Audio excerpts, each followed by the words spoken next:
Je ne sais pas choisir, je ne veux pas choisir. Choisir, c'est compliqué. Choisir, c'est renoncer. J'ai peur de choisir et de regretter mon choix. Avez-vous choisi?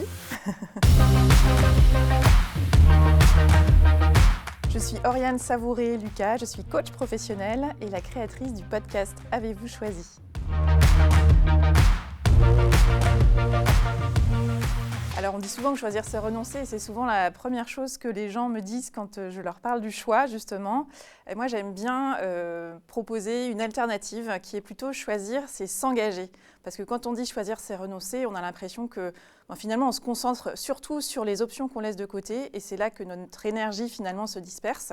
Et c'est ça qui donne envie aux gens de dire non, j'abandonne l'idée de choisir, voire je délègue l'idée de choisir. Donc avec choisir c'est s'engager, je trouve qu'on est dans une énergie du mouvement et de l'ouverture qui donne beaucoup plus envie d'y aller.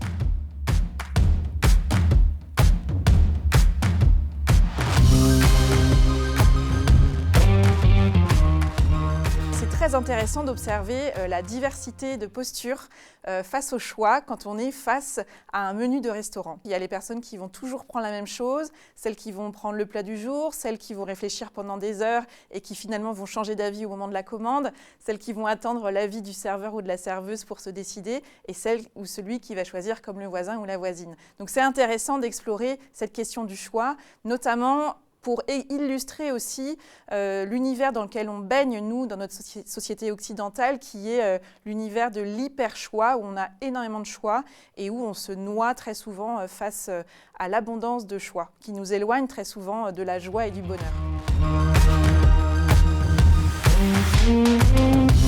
Depuis que je suis toute petite, je suis extrêmement curieuse et je suis très curieuse du parcours de vie en fait, des personnes que je rencontre. Quand j'étais enfant, j'étais une enfant très à l'écoute à la table des grands, des chemins de vie, des parcours de vie, des décisions de ces fameux carrefours et bifurcations auxquels on est régulièrement confronté. Et j'étais curieuse à chaque fois de savoir, et ça ne m'a pas lâchée, qu'est-ce qui fait que la personne qui est là face à moi aujourd'hui, elle en est là exactement dans sa vie. C'est quoi la somme des choix qui l'ont façonnée, que ce soit des choix qui ont été faits pour elle, des choix qu'elle a faits par défaut, des choix qu'elle a faits de manière extrêmement lucide et consciente, parce que derrière, il y a toute cette question de comment on dessine le chemin qui est le nôtre.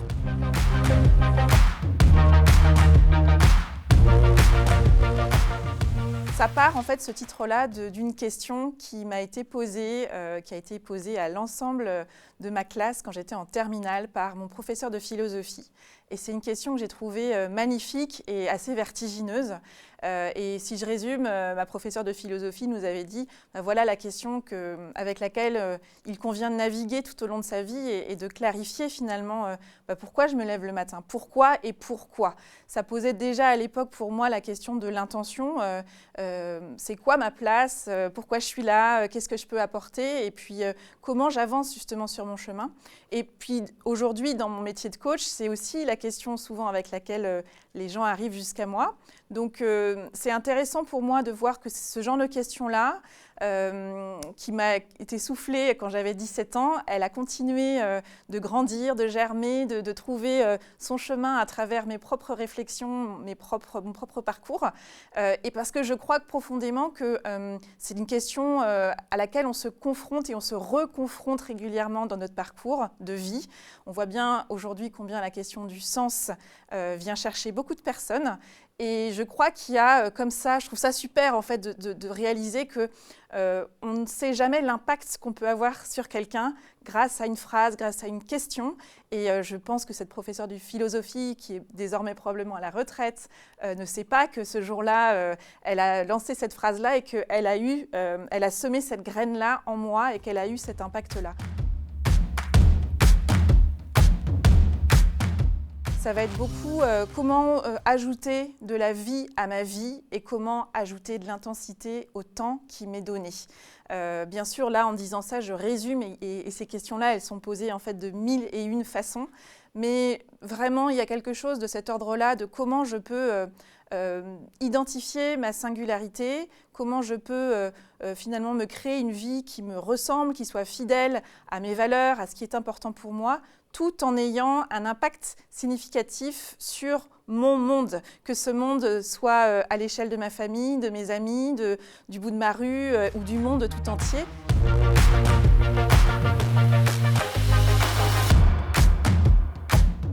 Le tout premier, c'était toujours « je regrette de ne pas avoir été fidèle à moi-même, de ne pas m'avoir construit la vie dont moi j'avais envie, plutôt que d'avoir vécu la vie que les autres attendaient de moi ». Et ça, c'est quelque chose que je trouve être très précieux parce qu'à travers ces 5 regrets des personnes en fin de vie qu'elle a regroupés dans ce livre, eh bien, elle nous fait un cadeau hyper précieux parce que quelque part, on a un petit peu de temps d'avance et on a ces garde-fous qui nous permettent de savoir que les liens qu'on va tisser, notre capacité à exprimer nos sentiments, notre capacité à nous construire une vie qui nous ressemble et qui soit impactante pour nous et pour les personnes qui importent pour nous, ça nous donne en fait une ligne directrice et un fil rouge très précieux pour avancer vers ce qui est important pour nous. Il n'y a pas de conseil si ce n'est choisir, c'est s'engager, donc c'est finalement choisir de peut-être s'approprier le choix qui est le plus précieux selon moi, c'est de choisir de s'extraire de la réaction et de se mettre en mode création. C'est juste une lettre qui change de place, mais ça change tout dans la vie.